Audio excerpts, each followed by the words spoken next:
যুক্তরাষ্ট্র ও ইরানের মধ্যে যুদ্ধ বন্ধের লক্ষ্যে চুক্তির কিছুই চূড়ান্ত হয়নি। মার্কিন প্রেসিডেন্ট ডোনাল্ড ট্রাম্প এ ব্যাপারে যে দাবি করেছেন তা সত্য নয়। ইরানের পররাষ্ট্র মন্ত্রণালয়ের মুখপাত্র ইসমাইল বাঘাই এ বিষয়ে দাবি করেছেন, ইরান এখনও কোনো চুক্তির বিষয়ে চূড়ান্ত সিদ্ধান্তে পৌঁছায়নি।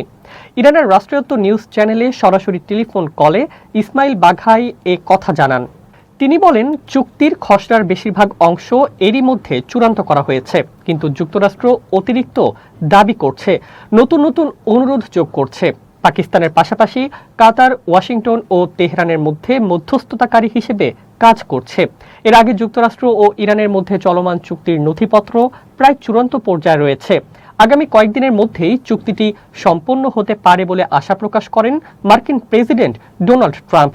হোয়াইট হাউসে দেওয়া এক বক্তব্যে ট্রাম্প বলেন, ইরানও এই চুক্তি চায়, যেমন অন্যরাও চায়। তবে তিনি নিজে সেখানে না থাকলেও মার্কিন ভাইস প্রেসিডেন্ট জেডি ভ্যান্স উপস্থিত থাকবেন। খবর আল জাজিরার।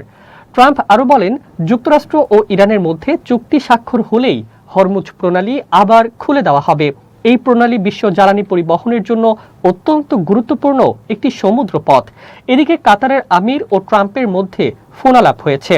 কাতারের পক্ষ থেকে জানানো হয়েছে, আলোচনায় উভয় পক্ষ চুক্তির অগ্রগতি ও আঞ্চলিক উত্তেজনা কমানোর বিষয় নিয়ে কথা বলেছেন। কাতার জানিয়েছে, তারা এই চুক্তির প্রচেষ্টাকে স্বাগত জানায় এবং আঞ্চলিক স্থিতিশীলতা বজায় রাখতে সমর্থন জানাচ্ছে।